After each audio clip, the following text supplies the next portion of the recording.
Y yo pues dije que me iba a trabajar a casa. Y bendito sea Dios, mi segunda madre. Para mí ha sido mi segunda madre.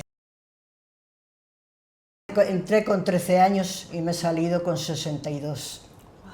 Toda una vida. Para mí, mi segunda madre ha sido. Y yo ya allí vi la vida abierta. Ya por lo menos podíamos comer, no es que había muchas cosas tampoco, comíamos todos los días cocido, pero el domingo hacían paella y comíamos lo que no comíamos en casa. Porque en casa yo mucho hambre, te voy a decir que no he pasado, porque mis tíos daban unas suertes en el pueblo, no sé si lo habréis conocido eso, unas tierras para que los sembraran. Y los sembraban de trigo, de cebada, y cogíamos trigo. Y ese trigo le machacábamos, con un mortero le machacábamos. Luego lo acribábamos, y luego los teníamos que expulgar porque tenía chinas, y luego molerlo, y hacían la harina. Y de esa harina mi tía hacía la masa del pan, y en la lumbre lo ponía con una tapa de una cabeza de chicharro, lo tapaba, lo echaba a la esa, y el pan, teníamos pan para comer. Bueno. Y comíamos pan. Así que comíamos, por lo menos comía pan. Y ya compraban un cerdito, y le cuidaban el cerdo, y le mataban. Y ya con eso, por lo menos, hacíamos un poco de comida, ya comía un poquito mejor. Y ya comíamos mejor. Cuando se acababa el cerdo, pues de las patatas de huerto, las patatas guisadas para cenar por la noche, sin nada. Y yo llorando que yo no quería patatas. Y yo me iba a acostar sin cenar porque yo no quería patatas sola. Así que por eso les digo que pasamos mucho. Tenía una amiga, que es una amiga mía, yo creo que no había más que esa amiga, porque entonces éramos cuatro vecinos, y esa pasaba mucho hambre porque eran muchos también en su casa, también sin padre y sin madre. Y éramos muy amigas, salían de mi casa de mi tía. Y nos íbamos, Luisa, vente conmigo, a pedir un cachito de pan.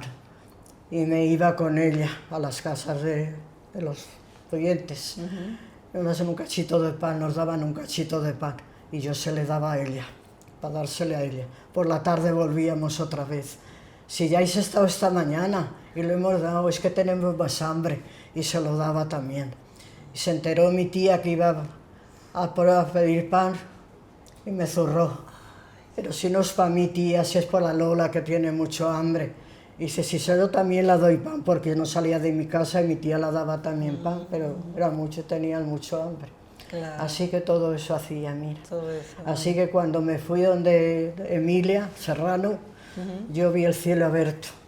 El cielo abierto, que ya digo, he estado, bueno, feliz. He criado a su hija que ha tenido y he estado ahí hasta los que ya no he podido porque estoy muy operada de la espalda y de todo, y con ellas estoy.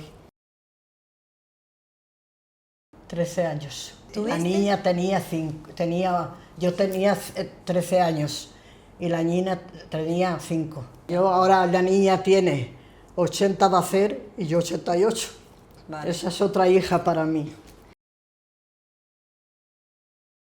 Él se llamaba Sergio. Sergio Serrano, ¿no? Sí, claro. Serrano, vale. Eran primos hermanos. Claro.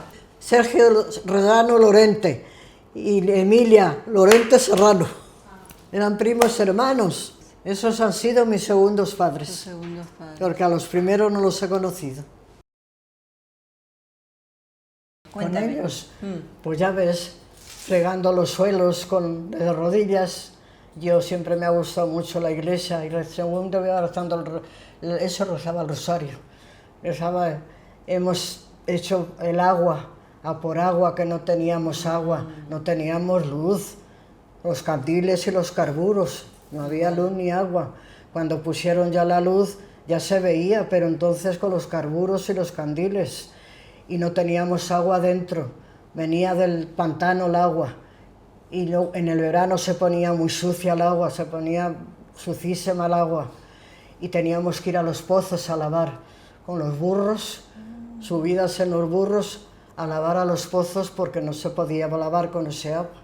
hasta que vino el agua del Venero, y del Venero Luis venía el agua y ya bebíamos y ya podíamos lavar.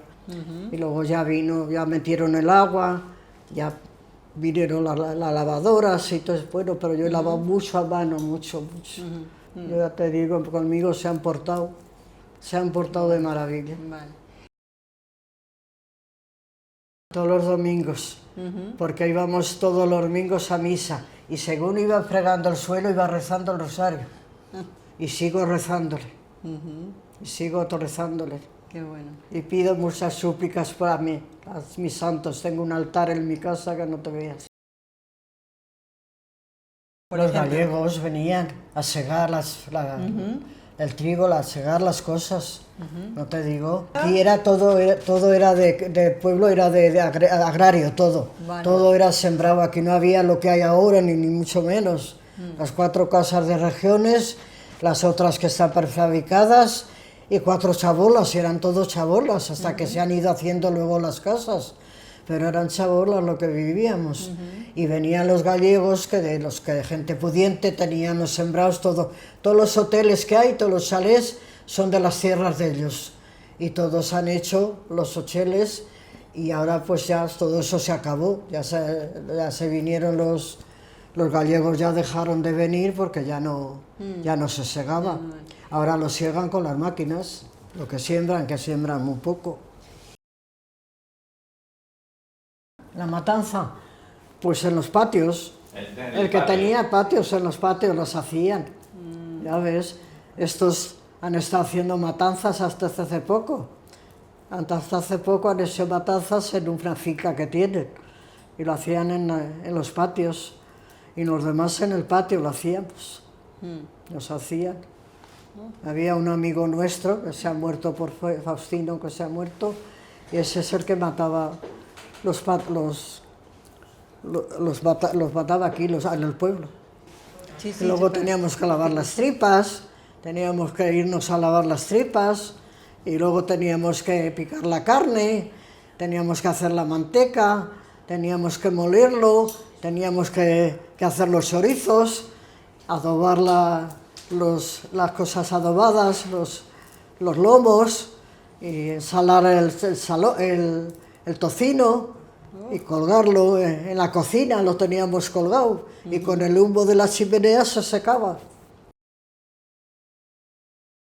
Bueno, los roscones los hemos hecho nosotros muy bien, y las tortas. Nosotros hemos hecho muy bien los roscones, y cuando ya cerraron el Brunete, que se le cerraron, mi hija también los hace, y los hemos hecho todos, toda la vida. Y la madre, la Felisa, la suegra la Felisa, esa los hacía muy bien y para todo el pueblo. Pero luego ya esa dejaron de hacerlo y los hacía la Carmen en Brunete. Y ya la cerraron, lo de Brunete, y ya los hacen ahora, ni punto de comparación. Sí, en magdalenas hacíamos también, en la panadería donde hacíamos los roscones, allí hacíamos magdalenas, y hacíamos galletas también. Vaya, sí, había una panadería. Había una panadería, era de uno de los ricos del pueblo, y allí estuvo muchos años haciendo el pan, hacíamos el pan. Yo cuando venían los gallegos, con un saco, me pillaban a la misma calle. Yo tenía la panadería en la misma calle, en la calle Orsales, allí vivía yo, donde trabajaba. Y más abajo estaba la panadería, y en un costal me le llenaban de panes, y a las cuestas, hasta llevarle allí a la casa. Porque para los gallegos había que darlos de comer, el pan, el vino. Pelaba patatas, me quedaba dormida petando patatas. Hacer los tortillas, y para hacer los patatas guisadas, y para hacerlos... Dormida me quedaba, si era una niña, y me quedaba dormida pelando las patatas, estaba esto, yo, madre mía. Todo bien aquí, Villafranca se hizo después. Se hizo después. Vale. Villafranca se hizo después, sí. Y ya se vinieron de Villafranca del pueblo, yo creo que no vive más que el alcalde, ¿no? ¿Quién vive más del pueblo? Yo creo que nada más que el alcalde vive, los demás todos son de fuera. Bien agraria también, todo ya de tierras. Vale. Allí íbamos también, allí teníamos una amiga también, que íbamos a buscarla para las fiestas, y allí tenían melonares, tenían sembrado de todo, había también. También así, en Villafranca había de todo. Luego ya pudieron a construir, y hay la mitad Pedrarvivas. Villafranca es de Villanueva de la Cañada, pero Pedrarvivas es de Villanueva de la Cañada, y Villafranca es una urbanización que es de cada uno de un sitio, o sea que no son dos mismos, es una sociedad.